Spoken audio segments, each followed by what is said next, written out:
खुद से जीतने वालों को मेरा सलाम। एक शेरनी बच्चे को जन्म देते ही मर गई।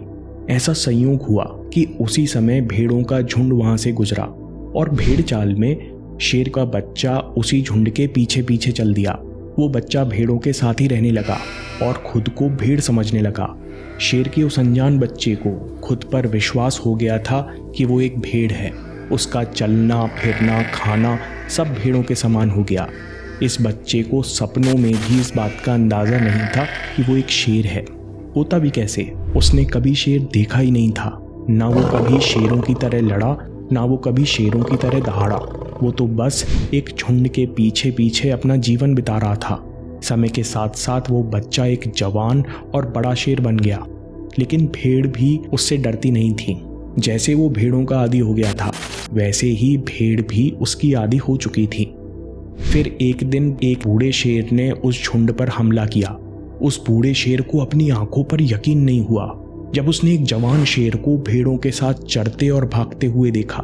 एक बार तो उसे लगा कि दुनिया बहुत बदल रही है, लेकिन क्या इतनी बदल रही है कि शेर भेड़ों के साथ घास चढ़ने लगे। फिर अपनी जिज्ञासा शांत करने के लिए बूढ़े शेर ने एक दिन भेड़ों वाले शेर को पकड़ने की ठानी। जब बूढ़े शेर ने उस जवान शेर को पकड़ा तो वो भेड़ की तरह मिमियाने लगा और उसका पूरा शरीर डर से कांपने लगा। बूढ़े शेर ने बोला, अरे बेवकूफ, मुझसे डरते क्यों हो? वो युवा शेर रोते हुए बोला, प्लीज मुझे छोड़ दो, मैं एक मासूम भेड़ हूँ, कृपया मुझे घर जाने दो। बूढ़े शेर को समझने में बिल्कुल देर नहीं लगी कि मामला क्या है। बूढ़ा शेर उस युवा शेर को खींचकर झील के किनारे ले गया और बोला कि रोना बंद करो। देखो, पानी में हम दोनों दिख रहे हैं। पहले मेरा चेहरा देखो, फिर अपना चेहरा देखो। पहले मेरा शरीर देखो, फिर उस पानी में अपना शरीर देखो। जैसे ही उस युवा शेर ने पानी में देखा, वो आश्चर्यचकित रह गया। उसने पहली बार देखा कि वो एक भेड़ की तरह नहीं बल्कि एक शेर की तरह दिखता है। उसने देखा कि वो तो बहुत बड़ा और ताकतवर है। कुछ ही पलों में उसने अपने अंदर शक्ति और विश्वास महसूस करना शुरू कर दिया। अचानक उसका सीना चौड़ा हो गया और शेर की चाल बदल गई। युवा शेर ने बहुत तेज दहाड़ लगाई। उस युवा शेर की दहाड़ सुनकर पूरा जंगल कांप उठा।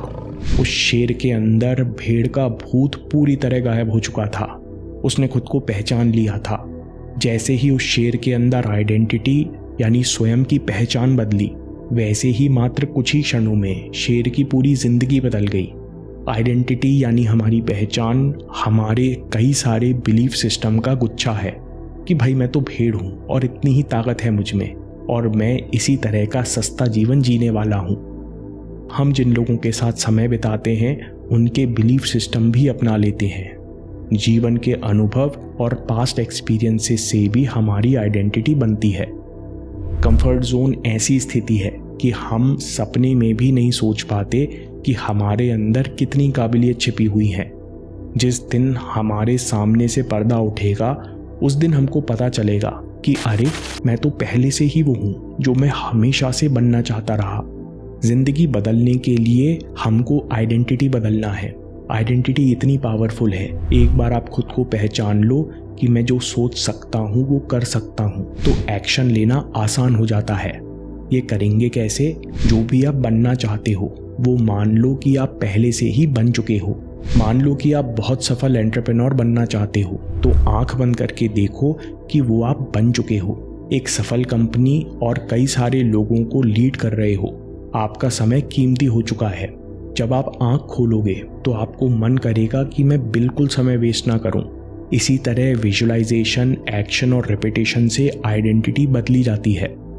दोस्तों, अगर आपको ये वीडियो पसंद आया तो स्वामी विवेकानंद के 6 लॉज ऑफ पावरफुल लाइफ पर वीडियो ज़रूर देखिए और याद रखिए, आपके समय से कोई वीडियो, कोई ऐप, कोई न्यूज़ कीमती नहीं है। मैं काम के किस्से लाता रहूँगा। हम जीतेंगे।